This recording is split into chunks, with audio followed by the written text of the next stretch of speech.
जय हिंद मित्रांनो, आपल्या यूट्यूब चॅनलवर मी सर्वांचं मनापासून स्वागत करत आहे। आजच्या या व्हिडिओच्या माध्यमातून आपण अवर सचिवांचं टीईटीच्या पात्रतेच्या संदर्भामध्ये एक महत्त्वाचं पत्र निर्गमित करण्यात आलेलं आहे। त्या पत्राविषयी आपण डिटेल्समध्ये माहिती या व्हिडिओच्या माध्यमातून पाहणार आहोत। परंतु तत्पूर्वी आपण जर चॅनलवर नवीन असाल तर आमचं चॅनल सबस्क्राइब करा, साइडचं जे बेल आयकॉन आहे त्याला देखील प्रेस करा, जेणेकरून शिक्षक भरतीच्या संदर्भामधल्या कोणत्याही माहितीची अपडेट आपल्याकडून मिस होणार नाही। आणि मित्रांनो, आपण जर का येत्या टीईटी परीक्षेची तयारी करत असाल तर तुमच्याकरिता अवेलेबल आहे गुरुजी कार्यरत शिक्षकांसाठी TET batch.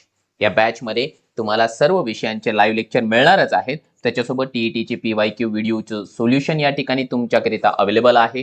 TET taste series आहे, सीटीटी पीवायक्यू व्हिडिओ सोल्युशनची बॅच आहे, सीटीटीची टेस्ट सिरीज आहे आणि त्यातल्या त्यात सीटीटीची एक कंप्लीट रेकॉर्डेड बॅच देखील मोफत मिळणार आहे। तुम्हाला या सगळ्या बाबी मिळणार आहेत मित्रांनो आपल्या मास्टर टीचर या प्लॅटफॉर्मवर।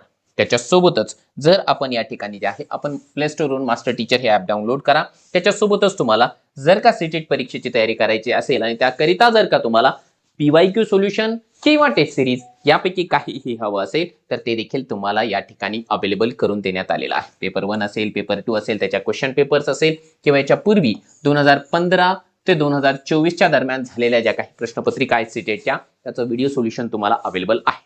ते देखील तुम्हाला मास्टर टीचर या ॲपवर मिळून जाणार आहे। चला आता आपण बघूया ते महत्त्वाचं पत्र। महाराष्ट्र शासनाच्या शालेय शिक्षण आणि क्रीडा विभागाच्या वतीने हे 19 जानेवारीचं एक पत्र आहे आणि हे पत्र या ठिकाणी शिक्षण संचालक जे की प्राथमिक आहेत महाराष्ट्र राज्य पुणे यांना देण्यात आलेला आहे। त्या पत्राचा विषय आहे शिक्षक संवर्गामधून पदोन्नती देताना शिक्षक पात्रता परीक्षा अनिवार्य असल्याबाबत।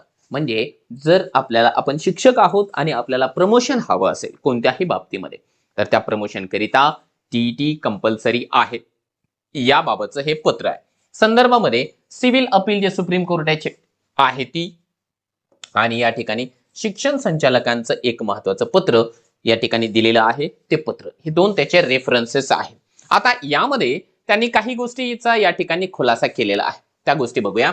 संदर्भ क्रमांक 1 जो की सुप्रीम कोर्टाचा निर्णय आहे त्याच्या पार्श्वभूमीवर शिक्षक संवर्गामधून पदवीधर शिक्षक, मुख्याध्यापक, समूह साधन केंद्र समन्वयक ज्याला आपण केंद्र प्रमुख म्हणतो आणि विस्तार अधिकारी, ठीक आहे, पदवीधर शिक्षक या पदावर जर का प्रमोशन हवं असेल तर शासन स्तरावरून योग्य ते मार्गदर्शन मिळावे अशी विनंती क्रमांक 2 येथील पत्रान्वये आपण केली आहे। सदर न्याय निर्णयाच्या अनुषंगाने कायद्याच्या पुढील कारवाई संदर्भामध्ये राष्ट्रीय शिक्षक शिक्षण परिषदेकडे तसेच केंद्र शासनाच्या शालेय शिक्षण विभागाकडे विचारणा करण्यात आली आहे। याबाबतचे अभिप्राय अप्राप्त आहे। म्हणजे शिक्षण संचालकांनी विचारलं होतं की कंपल्सरी आहे किंवा कसं, यांनी काय आहे एनसीटीला या ठिकाणी विचारलेलं आहे, तिकडून उत्तर अजून अप्राप्त आहे असं ते म्हणतात। परंतु आता सध्या यांना उत्तर तर देणं बाध्य आहे। त्या उत्तरामध्ये त्यांनी काय सांगितलं की संदर्भ क्रमांक 1 नुसार न्याय निर्णय पारित झाल्याच्या दिनांकापासून 2 वर्ष कालावधीमध्ये शिक्षक पात्रता परीक्षा उत्तीर्ण होण्याच्या अटीच्या अधीन राहून शिक्षक संवर्गामधून जे आहे पदवीधर शिक्षक, मुख्याध्यापक, समूह साधन केंद्र समन्वयक आणि शिक्षण विस्तार अधिकारी या पदावर तुर्तास पदोन्नती देता येणार नाही। ज्या शिक्षकांनी शिक्षक पात्रता परीक्षा उत्तीर्ण या अर्हतेबरोबरच पदोन्नतीसाठी आवश्यक अन्य अर्हता धारण केली आहे केवळ असे शिक्षक पदोन्नतीसाठी पात्र राहणार आहेत।